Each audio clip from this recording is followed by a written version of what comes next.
Hello everyone, welcome back to Al Kendall's Time Travel Concert Series. This week, as last week, is an artist who I really love their songwriting, love their performances in various stages of their career, but also I just love their drummer. Hugely influential on me. Last installment was John Mellencamp with his drummer Kenny Aronoff. This time we have Tom Petty and the Heartbreakers featuring Stan Lynch. Just one of the most musical drummers of all time. He writes really good drum parts, well constructed drum parts.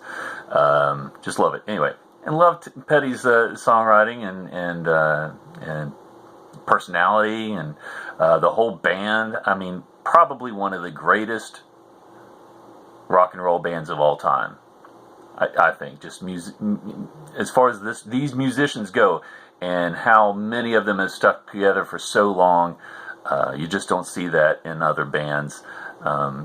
They're all utilized as studio musicians. Ben Montench, keyboard player especially, and Stan Lynch, whether it was his drumming or his songwriting or his production work with Don Henley and things like that. Just hugely talented guys.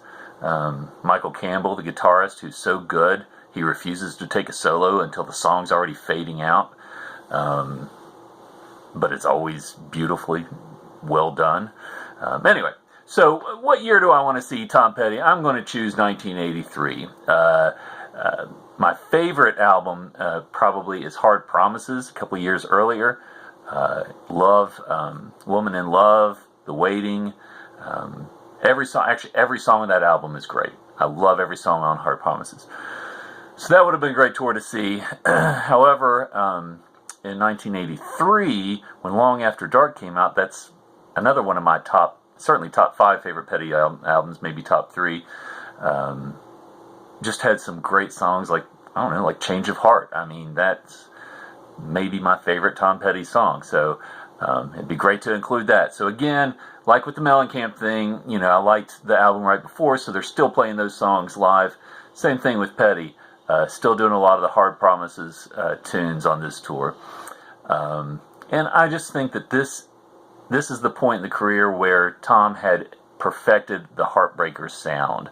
After this, he tried to branch out a little bit musically and do a few different things with Dave Stewart and also Jeff Lynne. And that expanded the sound a bit, but man, this is what the Heartbreakers were meant to sound like, and I just absolutely love that early 80s period. So I have no idea what year this show is from, but I could have seen it in Richfield, Ohio on March 19th, 1983. Here we go, Tom Petty and the Heartbreakers.